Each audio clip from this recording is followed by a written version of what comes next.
Okay. Let me check my notes, Mr. Chair. It's been a moment since I've done this. Okay.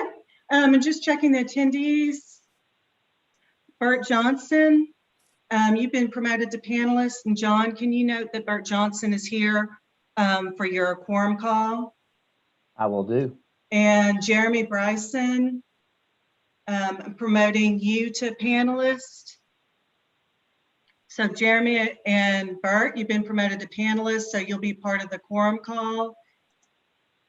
And I don't see anyone else. If anyone else that's a participant in the meeting is here as part of the board, if you could raise your hand.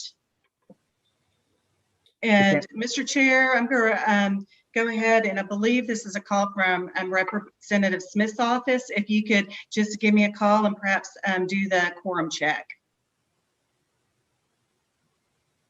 Would you like me to run through the roster? Yeah, John, could you add Ted Rumley to your list too, please? We'll do that.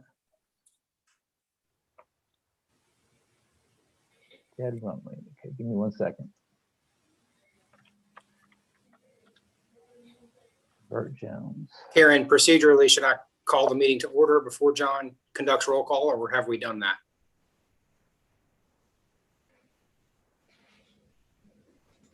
You can go and call the meeting to order, Blythe, and I'll do a roll call. Okay. All right. Well, welcome to the Transportation Planning Organization April 28th meeting. I would like to acknowledge Mr. Rogers, who you all may know recently retired from his service in Collegedale. So I'm going to be acting as the chair moving forward until we do our next election. So let's all, if you have a chance, thank Mr. Rogers for his service to the board. And also acknowledge, as we have for about the last year, that due to the Governor Lee's executive order, we're able to have these meetings virtually. And that's why we are doing that here in this format today. So that having been said, this meeting is called to order. And Mr. Bridger, would you please conduct a roll call to confirm a quorum? Sure. If you don't mind, just raise your hand or say aye. Note you being present. Andrea Knoll. Aye. Okay. Radney Simpson. Hello. Hi. Okay. Blythe Bailey. Aye. Okay. John Egan, I see you there. Aye. Okay. Is Commissioner Greg Martin with us? Okay. John Bilderback. Present. Okay. John McAfee, or Jack McAfee, I should say. Aye. Okay. Ron Drumiller. Aye. Okay. Is there a Donald Brown? Jeremy Bryson is sitting in for. Jeremy Bryce is? Okay, I'll write him down for that. Jeremy Bryson? Here. Okay. Kelly Martin? Hey, Kelly, all right. Chris Dorsey or Amanda Powers? Here, and Kenny Custer is going to be sitting in for me after 2 o'clock, but I'm here till then. Okay, thank you, Chris. All right, I have, so Karen, I'm just using the names in column F, I guess. Darian Collins? Aye. Mike Cagle? Yeah, I'm here. Okay, Boyd Veal? Here. Okay, Bert Johnson? Here. Okay, Bert Jones. Maybe I got that name wrong, Karen. Is that right? You have that name wrong, yes. And then I've got, I think that's everybody. Did I miss anybody? You have Ted Rumley. Yes, I'm here. Okay, Ted Rumley. Present. Noted. Did I miss anybody else? So Karen, I'll give you a head count. We have 4, 6, 8, 10, 11. Actually, more than that. I'm sorry. 3, 4. Give me 1 second.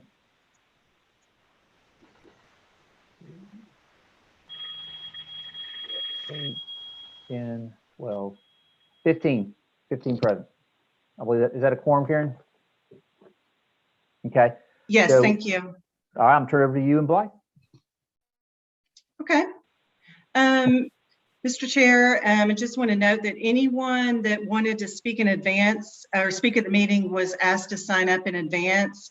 And we did have Representative Smith asked to speak, and we do have time for agenda time for her to speak at the end of the meeting. And I'm just going to double check here in a moment to see if she was able to make it. I just was sent the link to her office. So we do have time on the agenda for public comment. And unless noted, we do not have anyone that asked to speak at that time. So, Mr. Chair, I think we're ready for approval of the minutes. Thank you, Karen. So that's the first agenda item, approval of the December 15th, 2020 Executive Board meeting minutes. Do I have any questions? I'll entertain a motion. Move to approve as presented. Just Radney Second. Simpson's the first. Who's the second? Second. Okay, Kelly Martin was the second. Thank you, gentlemen. John, will you please conduct a roll call for approval of the minutes? Yes, sir. Okay, Andrew Knoll, Yes. Radney Simpson. Yes. Thank you, sir. John Egan, Yes. John Bilderback, Yes. Jack McAfee, Yes. Ron Drumiller, Yes. Jeremy Bryson,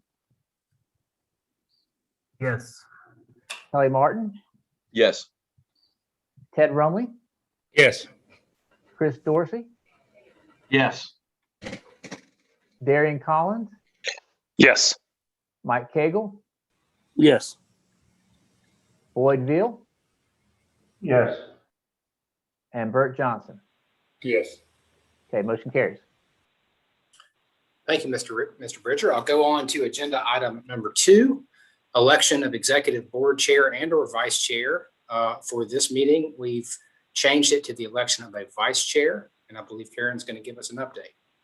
Thank you, Mr. Chair. So Chairman Bailey mentioned that Ted retired, and he was the chair. He was voted chair for the 2021 term. We have two-year terms for the chair and vice chair. So the vice chair has been Blythe has been serving as vice chair, and the bylaws state that when a chair leaves, the vice chair fills the position. So we had such a period of change. We had a nomination form, a virtual nomination form went out Monday morning. It closed yesterday at 5. We did have one nomination. The vice chair nomination we received was for Todd Lehman. And this would be for serving as vice chair for the remainder of 2021. We will hold elections again. It's usually held December at the end of the year, or the first meeting in February. So I did reach out to Mr. Lehman. He is not on the call, but I did reach out and ask him if he would be willing to serve in that role. And he said that he would be willing to serve as vice chair for the rest of the term. So I don't have anything else, Mr. Chair. My understanding is that we only have one nomination. We do vote on that nomination. Thank you for working through that, Ms. Rennick. And since we have one nomination, I'll entertain a motion to nominate Todd Lehman as the new vice chair. Seconded. That'll be a motion from John Bilderback. And the second, Andrew? okay, Andrew Knoll, the second, is that right? Okay, Chair, we have a first and second motion on the floor. Thank you, Mr. Bridger. Any discussion? Okay, all those in favor, Mr. Bridger, will you conduct a roll call for us? Sure. Andrew Knoll, Aye. Radney Simpson, Aye. John Egan, I'll say yes. However, just so that for the record, I'm sitting in for Todd. So if Todd was supposed to vote for himself, I'm You voting better in lieu vote of for him. Todd. So use my yes for whatever capacity is legal. Over. okay. Thank you, Mr. Egan. John Bilderback, Yes. Jack McAfee, Yes. Ron Drumiller, Yes. Jeremy Bryson, Yes. Kelly Martin, Yes. Ted Rumley, Yes. Chris Dorsey. Yes. Okay, Darian Collins, Yes. Mike Cagle, Yes. Boyd Veal, and Bert Johnson. Yes. Motion carries, Chair. Thank you, Mr. Bridger. I'm looking at my agenda. I believe we're going into, I think this is item number 3. Stop me if I'm out of order, please, but I think we are approving by resolution an amendment to the 2020 to 2023 Transportation Improvement Program. Mr. Chair, we are on number 3, the federal partner update, and Oh. I am aware that the website was down right before the meeting, so I sent out a agenda, and I apologize, I'm not paying attention and clicking along. But this is the federal partner update, and I will try to stay on task as we move through, Mr. Chair. And there is no action needed for this. And we have Pamela Cordenbrock, who's the Division Administrator of the Tennessee Division Office of Federal Highway. Thank you, Ms. Rennick. Thank you, Karen, and thank you, members of the board, Mr. Chair. I appreciate the opportunity to talk with you today. I also have Sean Santaya and Teresa Claxton with me, so hopefully we'll be able to respond to any questions y'all might have. Just a couple of items that I wanted to mention is, first of all, I wanted to thank the TPO membership and staff for your participation in the federal certification review that we hosted earlier this month. It was virtual. It was our first virtual and by state. So, I mean, we added as many complicating factors as we could, and it came out fantastic. And so we're very, very happy with the information we were able to get, the cooperation we were able to get from TPO staff, giving presentations, facilitating the public meeting, and doing all this virtually under continuing circumstances. So we are preparing the draft. And I'm going to be presenting our findings at a future board meeting, but I just wanted to offer my thanks and kind of give a quick status of that right now. The other thing I wanted to mention is, if y'all are familiar, we now have what is formerly known as the Build Tiger program. Is called RAISE. And give me 2 seconds here and I will tell you what that is. It's so brand new that I'm still learning all our acronyms. It's Rebuilding American Infrastructure with Sustainability and Equity grant program. I just wanted to let you know that with the update, beyond just the name is the criteria. So if anybody's interested in applying for the funds, please take a close look at the criteria as they have been updated along with the name. Past cycles, like past cycles, capital projects and planning studies are eligible activities for the program. The program has a national budget of $1 billion with no more than $25 million going to one particular project. Applications are to be turned in through the grants.gov website by July 12th at 5 p.m. Eastern time, right? There is a website that FHWA manages for the RAISE program. It has FAQs as well as other information. We will be hosting webinars to talk about the new program. We will make sure that the TPO staff has all the relevant information so that if y'all would like to participate, we encourage you to do so. And if you have questions about the program, you can always reach out to us. And if it's okay, and I realize, Melissa, I believe you have something related to the CRISA program a little bit later, but if it's okay, if I can mention something now, we know that that the TPO has let us know that y'all want to take advantage of the of some of the extra flexibilities that are allowed in CRISA to pay for staff at the city of Chattanooga. And we are working with TDOT to provide instructions and directions on how to do that. So not only do we have to authorize the project, which I think we've got a plan and we've got a process for that, for doing that, but we also need to get with TPO staff and maybe with some from City of Chattanooga staff to understand the documentation and exactly kind of the dates that y'all are looking to pursue that CRISA funding for. So if you can be patient with us, we're going to be following up with conversations with y'all directly to better understand how you want to take advantage of those flexibilities. We will be including TDOT in those conversations, since we're going to have to run that through TDOT, through our regular funding process. And this is new, and we're figuring it out. So if you can be patient with us and look forward to a meeting, hopefully Melissa, maybe that I don't know if that took care of some of your questions at the end, but I'll take questions now. Sean and Teresa and I are here. So if there's anything that we can offer. Any questions from members of the board?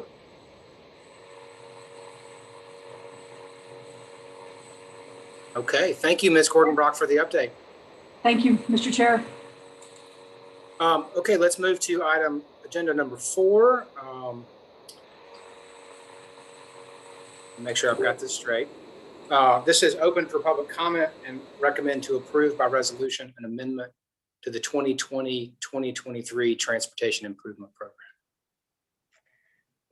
Thank you, Mr. Chair. We have several GDOT projects for this amendment today. The first project is the fiscal year 2021 Northwest Georgia Section 5304 Transit Planning Project. The phasing and funding have been updated on this project. Then we have the fiscal year 2022 Catoosa County Section 5311 Transit Capital and Operations Project. This is a new project that's being added into the TIP. There's the fiscal year 2022 Dade County Section 5311 Transit Operations Project.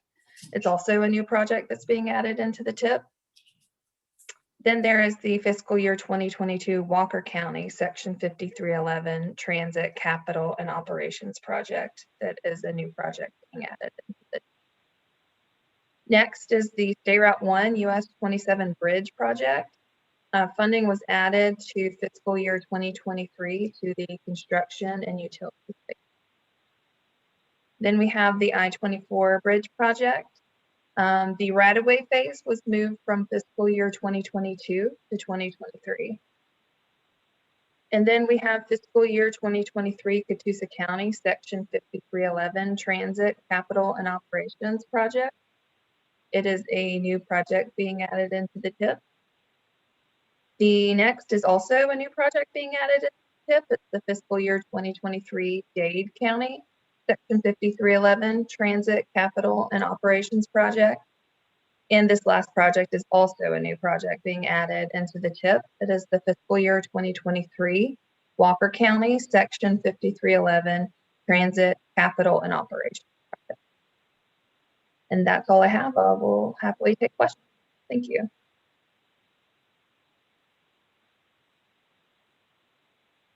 If anybody has any questions, we'll entertain them now, and also would like to note that this TPO Executive Board meeting constitutes the public meeting for this amendment.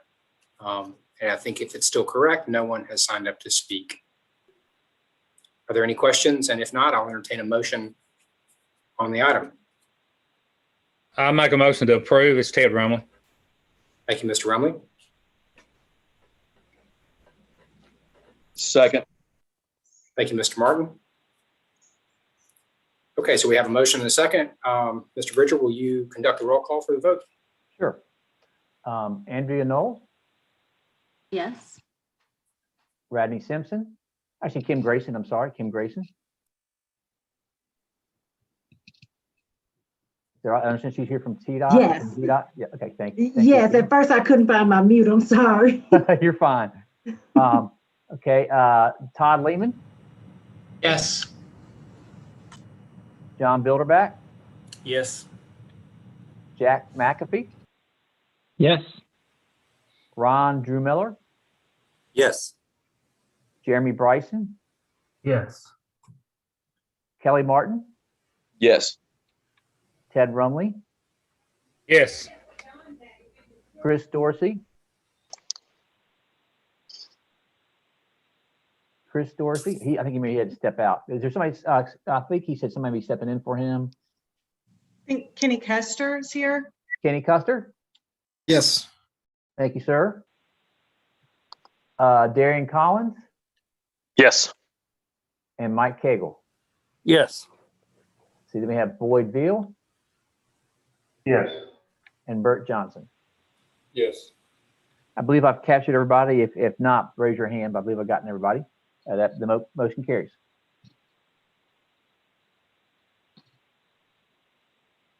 Thank you, Mr. Bridger. I'll move on to item number 5, an update for the 2050 Regional Transportation Plan. Ms. Taylor is going to provide an update. Thank you, Mr. Chairman. We have been working on the Regional Transportation Plan to get it rolling forward and kicked off with our public involvement process. We did have a kickoff meeting with our state and federal partners in February, which helped to sort of solidify our direction and get our schedule nailed down.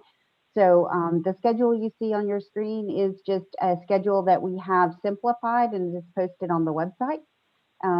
So you have in your packet, though, a much more detailed schedule that you can refer to with a lot of, very individual tasks throughout the entire 2 years that we'll be working on this project.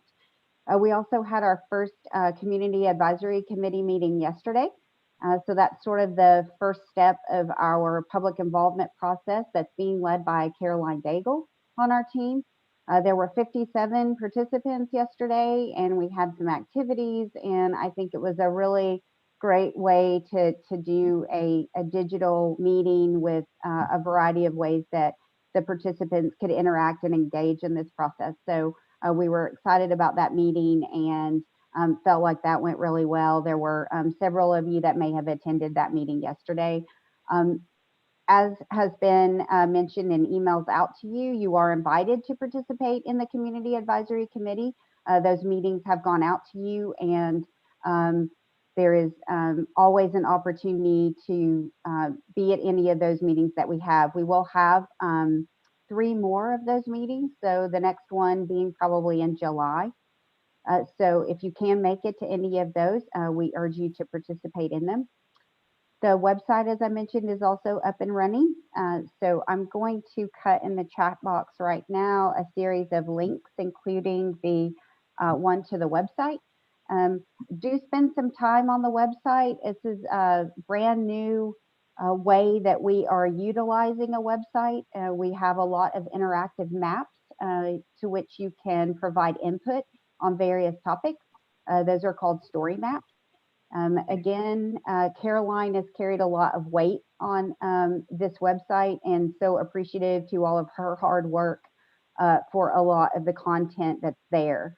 We had initially thought that our consultant teams would be providing that, but we had some technical difficulties.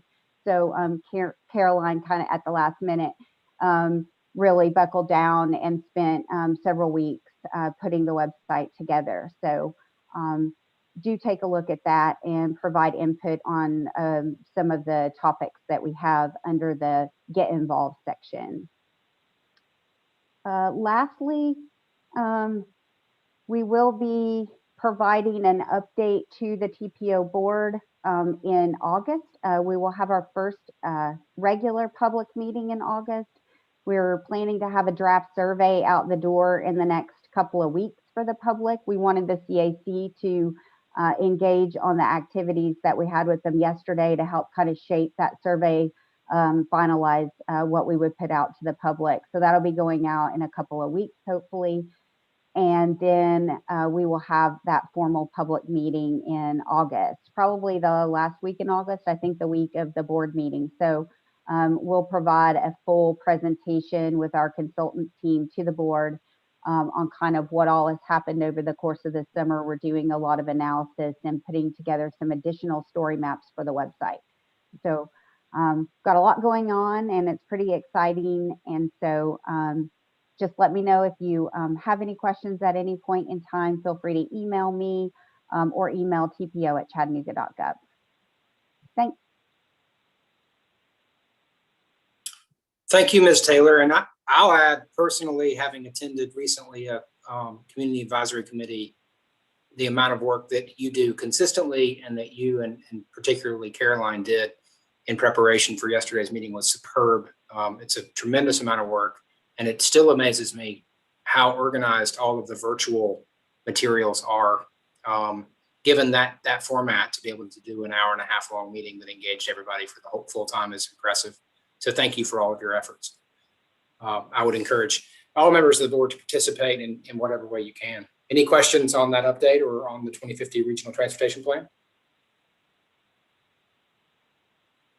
Okay, I'll move to agenda item number 6, which is the fiscal year 2022 to 2023 Unified Planning Work Program Development Update. And I believe Ms. Rennick is going to provide a report.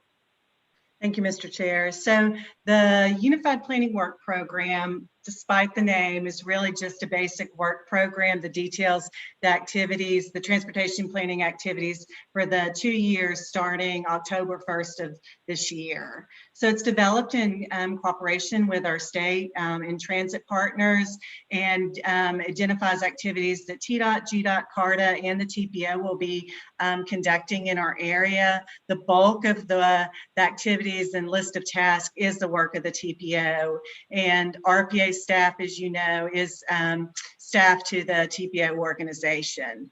So we kicked off our coordination meeting with GDOT and TDOT and CARTA in December of 2020. This is something we started several work program rounds ago, and that's really just to talk about what the DOTs are working on, what's CARTA working on, what are we doing, are there ways to collaborate, is there something we need to get on their calendar, is there something we need to be able to accommodate, and after that, we also reach out to the Southeast Tennessee Development District and the Northwest Georgia Regional Commission. They are regional planning partners that do have some transportation planning activities, and we just want to make sure that we have coordinated with them and able to accommodate any partnerships in our work program. So the draft work program was developed and submitted to TDOT by their April 1st deadline. We do receive guidelines, and it's called an expectation of what that work program would look like. And we did draft it following their guidelines and submitted that by April 1st. So we will be, or we as the board, you as the board will be hearing about the UPWP for the next few meeting cycles. So today is really just to talk about the work that's been completed and upcoming projects. So I like when we talk about the work program we're about to do, like what did we do in the last work program? It really is detailing our work, and that's what guides the work of the staff. So the packet, which you may or not have been able to access today because I think the website's still down, has a list of activities that we've done. I was just going to highlight 4 of those, which is we've acted on the state's performance measures. You all remember PM 1, 2, and 3, and the CARTA safety target, the safety targets. We've been acting on those for the past 2 years. The TPO Executive Board adopted a new public participation plan. TPO staff completed the congestion management process biennial evaluation, which you'll hear a little bit later today, hear a presentation on that. And we began quite a few planning efforts. You know, a lot of times we talk about kind of the 5-year regional transportation plan cycle. Melissa started kind of detailing that. So we kicked off a lot of those activities. So a lot of the things that we are going to be doing in this next work program cycle are things that we have underway. And let me turn to that slide here.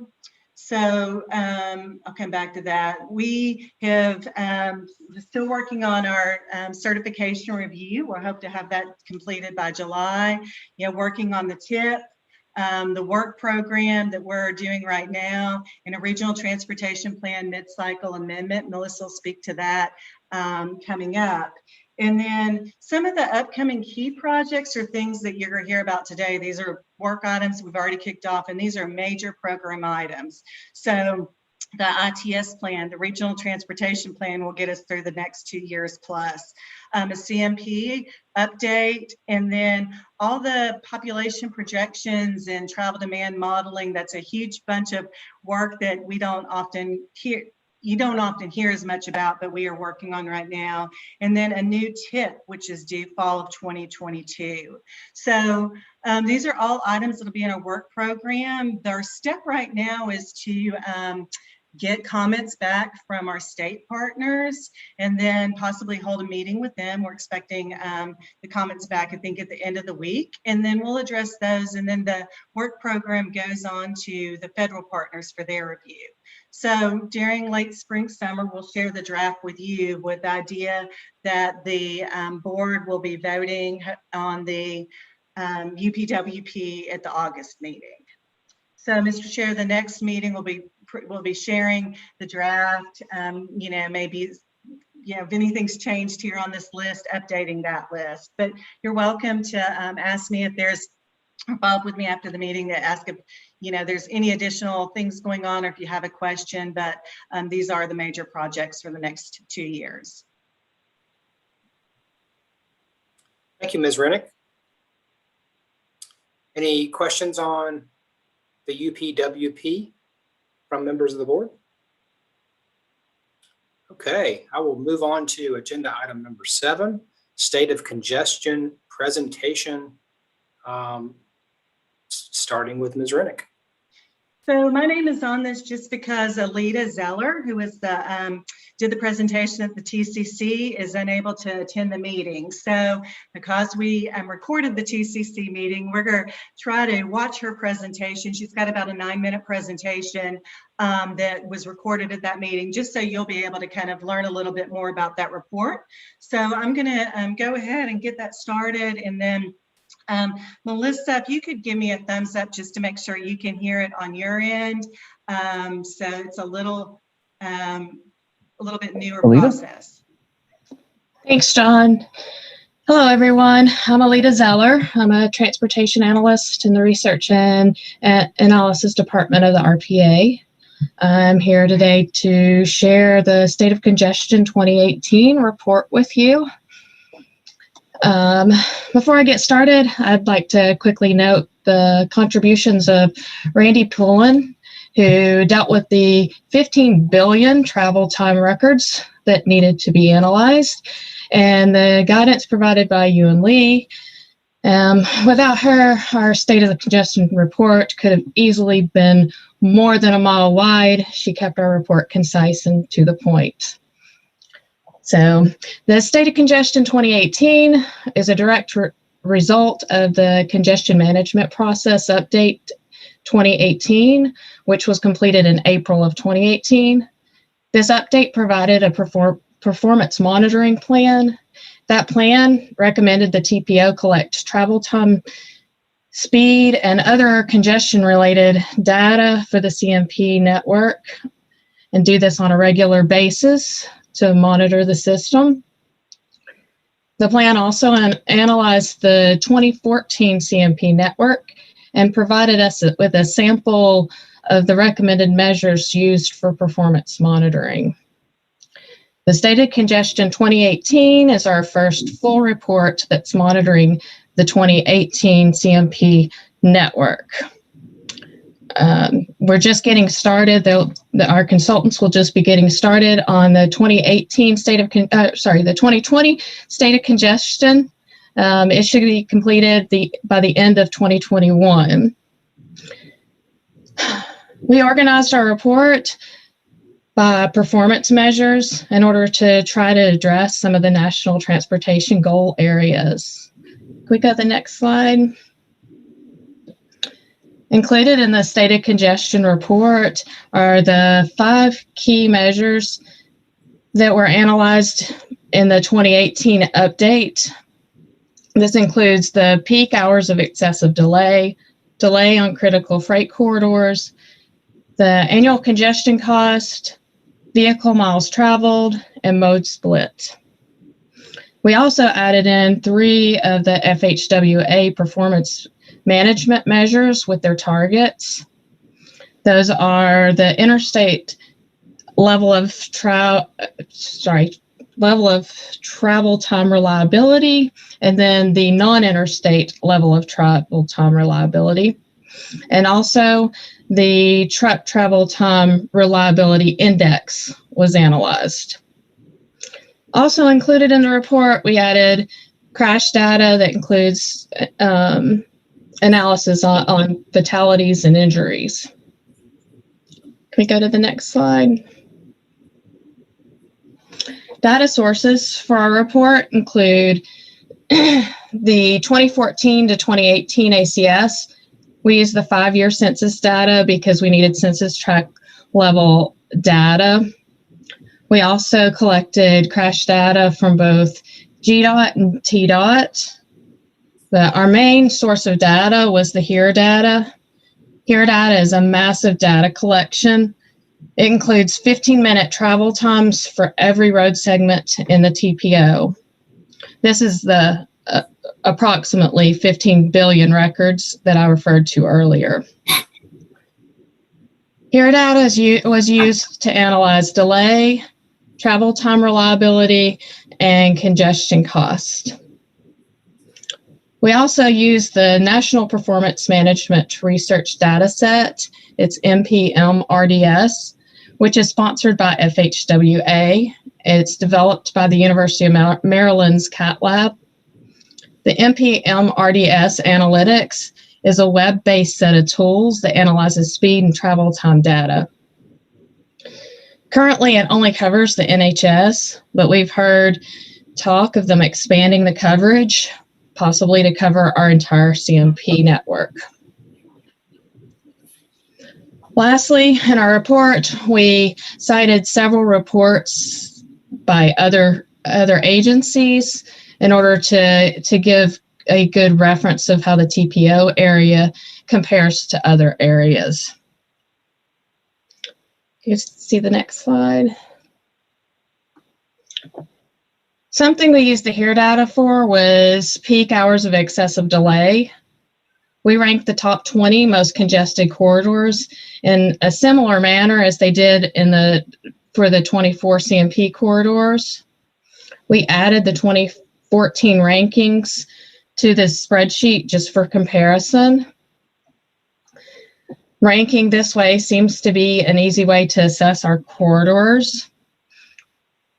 After we ranked it, we created a 2014 improved corridors table so that we could keep track of the top 20 the top 20 corridors that were originally analyzed in the 2014 corridors. You can see here that several of the corridors ranks changed pretty significantly from 2014 to 2018. Highway 27 from the Thrasher Pike to manufacturers, it dropped from 3rd in 2014 to 32nd in 2018. If you look at the next slide.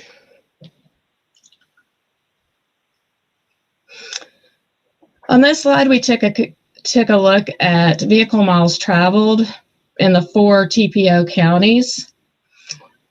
We were surprised that when we saw Dade County, which has a fairly small population, it had a really high VMT and a VMT per capita. In addition, we were a little surprised that it's increased so much over the last few years. We believe this high VMT could be explained by development patterns, possibly. Dade County is fairly rural, and the residents have to travel longer distances for jobs or groceries. Or it could possibly be explained by the 2 major interstates. It has I-59 and I-24, both running through the county. This is something that may be worthwhile to investigate in the future, to separate the VMT for those areas and for the interstate for Dade County. And lastly, the next slide. I wanted to share with you the data from NPM-RDS Analytics. The website allows us to collect and analyze travel time data. These charts were produced within that website. We added the TDOT and GDOT performance measure targets so that they're easy to see, and it gave us an easy way to monitor performance levels. I also chose these charts to share with you because you can see that the non-interstate travel time data was not available until 2013. For a lot of the rest of the data, we had a full 10 years, but non-interstate data just became available 2013. And I wanted to point out that there's been a lot of improvements with travel time data. You see the first 3 years in that first chart there on the left. It seems significantly lower, but then you see that there's a change from HARE data to NRICS data in 2016. And the last chart on the last slide.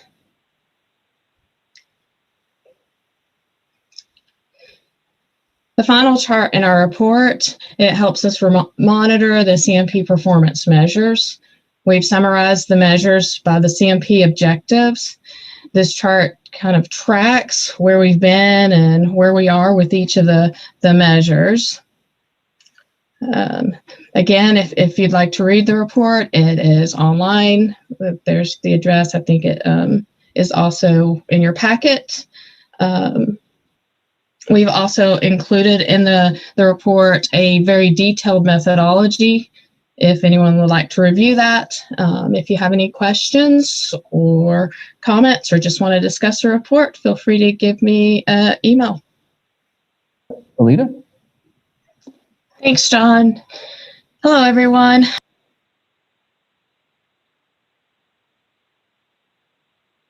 Okay, sorry about that. Alita's not here to answer questions. Ewan's on the call, might be able to, answer any questions. But otherwise, you can always contact the TPO at tpo@chattanooga.gov. Alita will be able to receive that.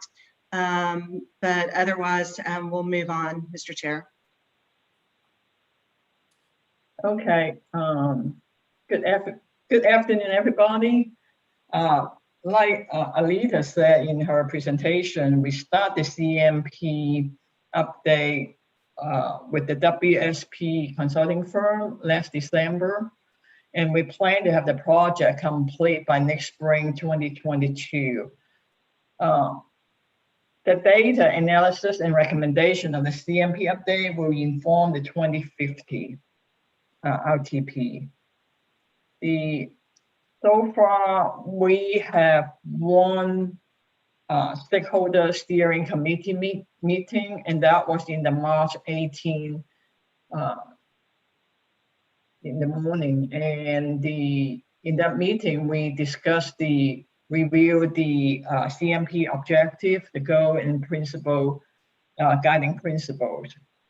And also we started the survey in April, and the online survey link is in the chat box. And hope everybody going to answer the survey and tell us what you think, your thought about the congestion. And that will really help our process here to develop the CMP, finish the CMP update.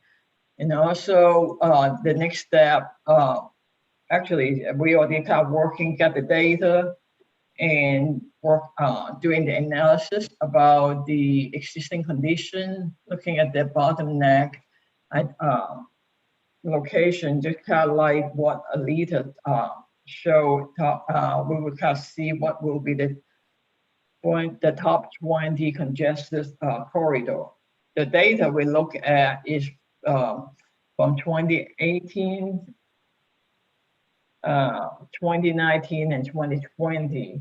So we will see how the trend of the congestion, what the impact of the COVID. And then after that, we will update the CMP network and also update the CMP strategies. And then the main thing on this update is like we will do quite a lot of analysis to evaluate this solution and do some before and after analysis of the proposed solution. And like I said, that result will fit into the 2050 RTP. So that's it. Any question?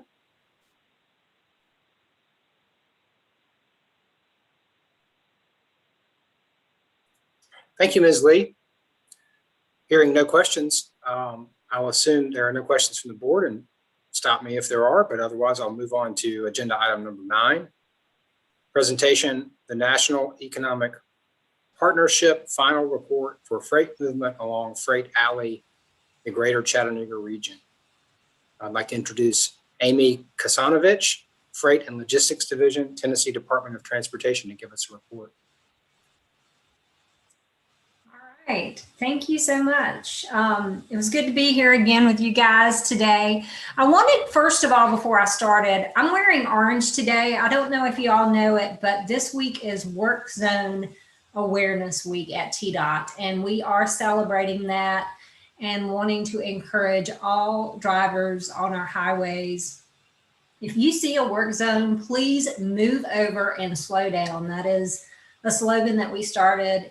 2016 was a really rough year for TDOT. We actually lost 3 workers in the line of duty in work zones, and we really want to try to bring focus to that every year. So I'm wearing orange today for that fact, and I hope you guys, when you see all those construction activities in the Chattanooga area, to please move over and slow down. But today, I'm actually going to be talking and finishing up a report on our National Economic Partnership grant. We were one of 4 pilots that was chosen by FHWA in the summer of 2018. And we were very honored because there were many, many applications, but we received $250,000 from FHWA to conduct this pilot program. And it was called Freight Movement Along Freight Alley. So Karen, if you can advance to the next slide. The reason that we did this, if you look at this map, this shows all of the mega regions in the US and emerging mega regions. And as you can see, the Chattanooga area is in the Mid-South region. Well, typically, freight knows no boundaries. So when you're planning for freight activities and freight projects and how to best move not only congestion, not only people, but freight through those areas, you need to look from a multi-jurisdictional perspective. And so what we decided to do was we decided to go beyond those boundaries to look, how is freight moving? And Chattanooga was the perfect area because it is an area where 3 different interstates come through. It's where so much freight moves through. You guys know this, you live there. So we wanted to look and see, what are these regional advantages? And we also wanted to try to see, okay, how is economic development proceeding in this area? What industries move freight along all of these alleys in Freight Alley? So we decided to look at 5 different industries.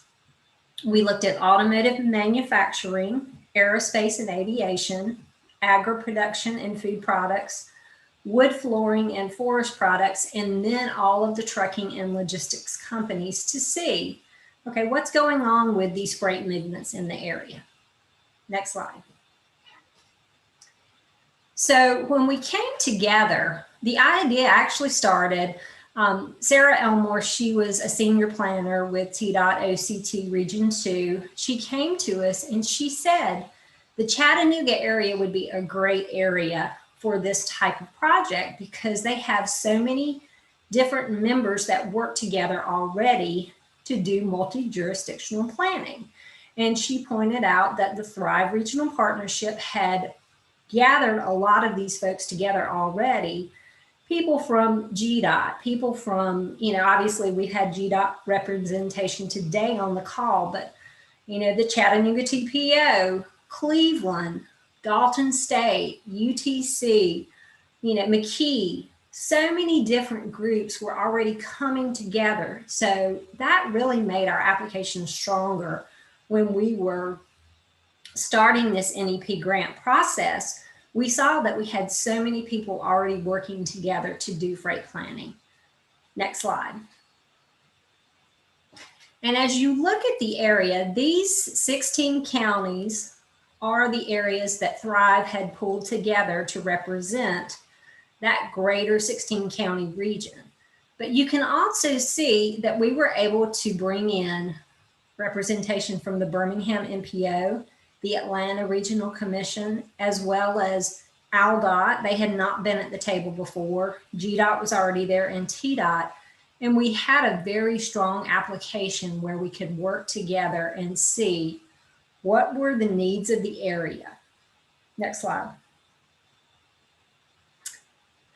This map shows, really, if you look at the automotive industry and how the automotive industry has impacted both the Piedmont, Atlantic, and the Mid-South mega regions, you can see Chattanooga is at the heart of this. You've got Volkswagen, but now Toyota's in Huntsville. You also have to the south of Atlanta, you've got Mercedes, you've got Honda in Alabama. You have all of these different OEMs, these automotive manufacturers, as well as their tier 1 and tier 2 suppliers who are moving freight along these regions. So we felt like this map really showed how vitally important it was to look at freight flows and to look at the industries like automotive. Flooring was another example. North Georgia has a great amount of flooring industries, and we knew that freight was moving through Freight Alley in those ways as well. Next slide. So what were some of the outcomes from the study? Well, the first thing that we did do was the freight flows and industry analysis. The map here that you see shows all those 5 industries, a dot for each of those industries in the Tri-County region, or in the Tri-Area region. So what we did, in addition to the 16-county Chattanooga region, our consultant drew a box from Nashville through Atlanta, through Birmingham, almost to Knoxville. And that big square there in the middle was where we concentrated a wider 58-county region to look at all these freight flows and where these industries were concentrated. Now, if you see here, obviously trucking and logistics does pop out. Automotive is the purple dot, so you can see a ton of automotive suppliers as well as OEMs.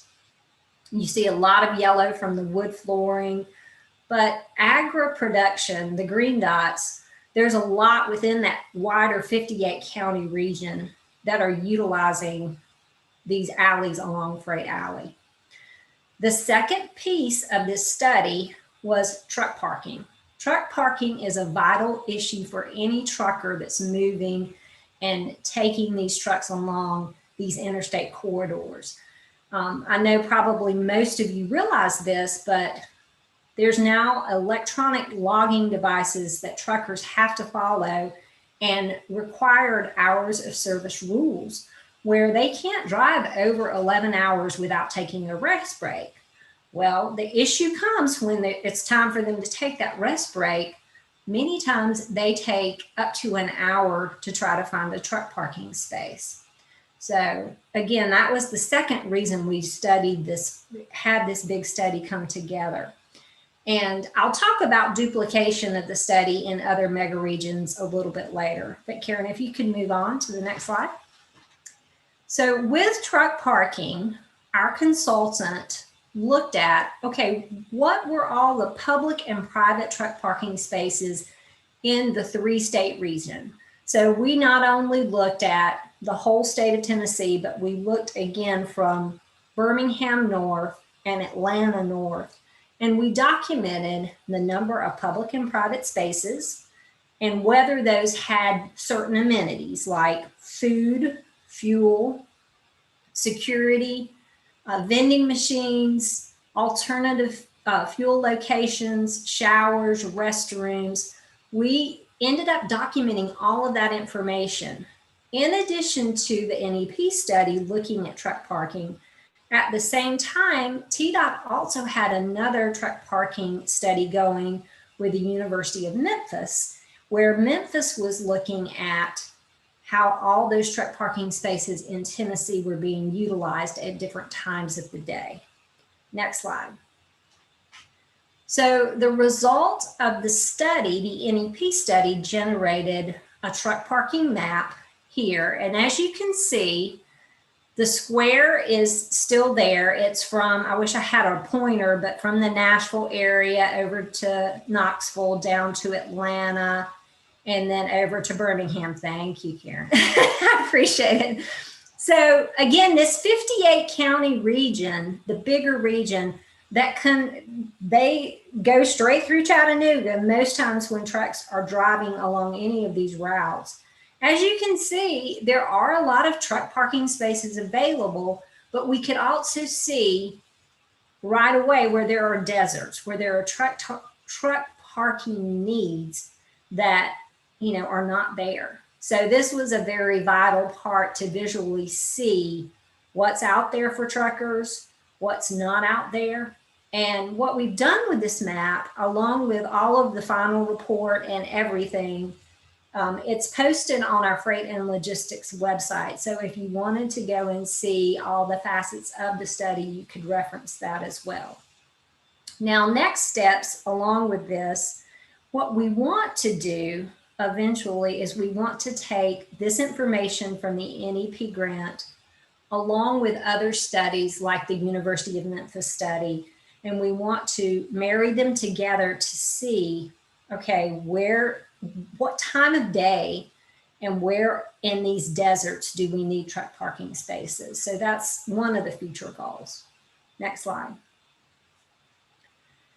Some of our challenges and lessons learned, we realized, okay, again, Chattanooga is doing a great job of this, but we need to get out of our silos. We need to work together.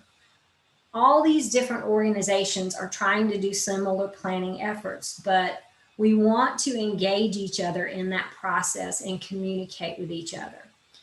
We also want to learn how to plan outside those boundaries, because again, we don't know any boundaries when freight's moving through them, and we need to know how to plan and work with each other on freight needs.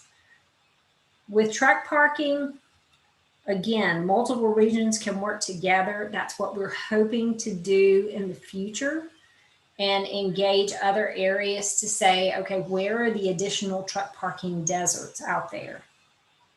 And we do also need to continue to engage industry in the freight planning process. Let's bring planning, transportation planning, and economic development together at the table. Next slide.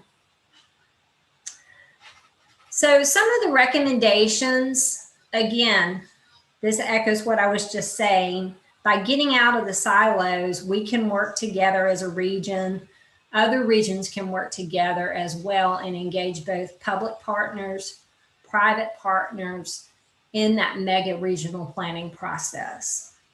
And we also want to look at, how MPOs do plan and encourage multi-state planning efforts. I know that Chattanooga is one, is an area that's right there on the border, but Memphis has opportunities, the Memphis MPO, the Bristol MPO. They also could learn from how planning can occur in the MPO process.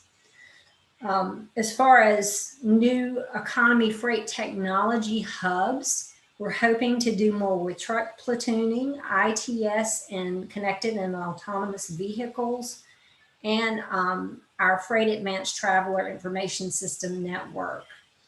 And we would like to do projects that relate to the alternative fuel corridors, because electric vehicles, they're coming to the trucking industry as well. Next slide. I think that's it. Okay. Well, these were the contacts. So Dan Palmy and David Lee were our co-project leads on the project. I served as a project coordinator in support of the project, but I'm happy to answer any questions if anyone has any at this time.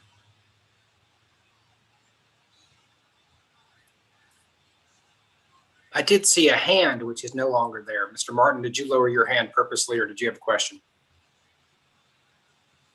That was an accident, so disregard that. Thank you, Okay. though.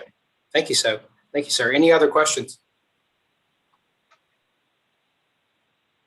All right. Thank you, Ms. Kasanovich. Yeah, you're welcome. Okay, let's see here. Next item on the agenda is staff reports. We have several. This is for informational purposes. If I understand correctly, only one of these items will be discussed today, and address any comments and questions to staff if you have any, board members. I'd like to call on Ms. Taylor for a verbal update on the call for projects 2045 Regional Transportation Plan Amendment, COVID Relief, and HIP. Thanks, Mr. Chairman. This is kind of a long one, but it's not going to be a long verbal. I do want to call your attention to this item in your packet. You will see additional information at the May TCC and the June board. So I've kind of packed that staff report with a lot of important information. As you recall, we started the call for projects with a 2045 biennial transportation plan amendment. That's to actually get projects that may have changed over time, and somebody needs to amend the project for the project description, or typically it may mean that they're moving the project up from one tier to another, and then occasionally we get a new project. We did get 2 projects from the call for projects for that. One was a delete project, and the project has been complete, so we just need to delete it. And then the other is a Georgia project that we need to perform a full amendment on. It's moving from the illustrative list into the project list, the fiscally constrained project list. So we're working with GDOT on that. It will require some modeling, so it may take a little longer than some of the other amendments might. So just be looking for those. Hopefully we'll get that by, I don't know, I think we were targeting May, but May is already here. So it could be that we're looking at the July and August meetings for that amendment. We are going to produce a modification. We did have the information from CARTA's safety plan and targets that need to be added to the regional transportation plan. That can be done via modification. So that should be coming on to the May and TCC, the May TCC and June board. Part of the call for projects ended up sort of rolling into another call for projects for the COVID relief and the HIP funding for 2021. That was just taking advantage of the fact that we had an application process out there and open, and to expedite the use of our time and to make sure that we were moving quickly to try to program those funds, we went ahead and combined those call for projects together. So it got a little confusing, and that's why I say the staff report is packed with good information. I'm trying to report on all 3 of those things in one fell swoop. The COVID relief funding, if any of you have read the CRISA bill, that's the acronym. It's I forget what all it stands for, but it is in your packet. Essentially, it's for COVID relief, and it appears from the bill that the priority was to really get furloughed employees back to work and to expedite the money quickly. The staff has made a recommendation in there. We received 1 project that was related to the special authority that Ms. Cornenbrock spoke of earlier from Federal Highway. And that is the special authority that has kind of a new kind of twist to how it gets programmed. That's never been done before, at least not as long as I've been here. So figuring out how that works out and gets the money pipeline to the jurisdiction is important. So that was the number 1 sort of ranked project, seeing the need for reimbursing the jurisdictions for salaries and operations. So that is the 1 project that's being recommended there. However, there were other projects that came in, and they're detailed in your packet in case something were to fall through with that priority project. There are other eligible projects to which we could fall back on, and we've assembled that in your packet. The 2021 HIP funding has been issued in the past, and so we went through and we looked at the eligibility for projects that would fall under the HIP program, And those are also ranked in the packet. And so we'll be sharing that list with you at the May TCC and June board for approval. If anyone has any specific questions about any of that particular call for projects packet, I'm happy to answer them or feel comfortable answering anything that someone might have about those. Thank you, Ms. Taylor. Okay, hearing no questions, I will move into agenda item number 11, public comments and other items of importance. Ms. Rennick, is Ms. Smith available and still interested in speaking at this time? Representative Smith conveyed that she had to step off. She had to present or vote on a bill, and just that she's interested in transportation, infrastructure planning, and growth, and that she would be participating in further meetings, but just was or future meetings, but was not able to stay on. So hopefully we'll be able to, hear from her in the future. But we don't have anyone else that signed up to speak. TDOT would like to just give a project update. Got it. The floor is yours, Ms. Noel. Thank you, Mr. Chair. Thank you, Karen. At the last meeting, I talked about TDOT's urban planning grant that was awarded to the city of Chattanooga for a mobility plan. That plan will build on and supplement the work completed in the People, Places, and Paths study that you all did a few years ago. So we hired KCI Technologies, who will conduct the study and write the plan. Mr. Bailey worked with KCI to finalize the scope, and that scope was submitted on April 15th. We're currently working on the issuing the notice to proceed. So the final plan hopefully will still be available early next winter. A quick update on the multimodal access grant. There were 3 jurisdictions within the MPO who applied for that grant this year. It was East Ridge, Red Bank, and Walden. So TDOT's multimodal division hopes to announce the awardees by the end of May. So hold tight for just a little while longer. Just released yesterday, the governor and commissioner released the transportation improvement plan for the 2022 to 2024. And I will add that link to the chat box here momentarily. We are also yet to hear official word from the governor's office, but there is strong indication that the executive order on virtual meetings will not be extended. Sorry, Karen. So this means you guys will be hearing from Karen about arrangements for in-person meetings moving forward. I will also put a link in the chat pod for the latest information on the I-24 bridge projects over Germantown and Belvoir. So that's it from me. I'm happy to answer any questions if you have any about anything I just said. Thank you. I can speak for Chattanooga that we're very thankful for the planning grant. Thank you. Any other questions, comments? Okay, well, we have Ms. Rennick, unless you stop me, the final announcements, our next meetings. And I was just thinking that it's likely we will see each other in person for these upcoming meetings on May 11th, 2021 for the Technical Coordinating Committee, as well as for the next TPO Executive Board meeting, which is scheduled for June 23rd, 2021. So please put those meetings on your calendar. And I assume we'll reconvene at the Development Resource Center for those meetings in person. Anything else that I need to add or ask for, Ms. Rennick? No, I think you've covered it, Mr. Chair. And just to note that Todd Lehman is the new vice chair and he was able to join us. And we as staff want to thank both Blythe and Todd for stepping up to those roles. It's very, very important part of the process. And Todd, surprise, but thank you. Thank you. Thank you. Thank you, Mr. Lehman, for serving as the vice chair. And I'll say, Ms. Rennick and Ms. Taylor, everybody on staff, they make it easy. They just tell us how to manage the meeting. And so it's thank you for all of your hard work. I will entertain a motion to adjourn. Or is that necessary? Do I just call it adjourned? I think Thank you, Mr. Lehman. Everybody have a great rest of the day.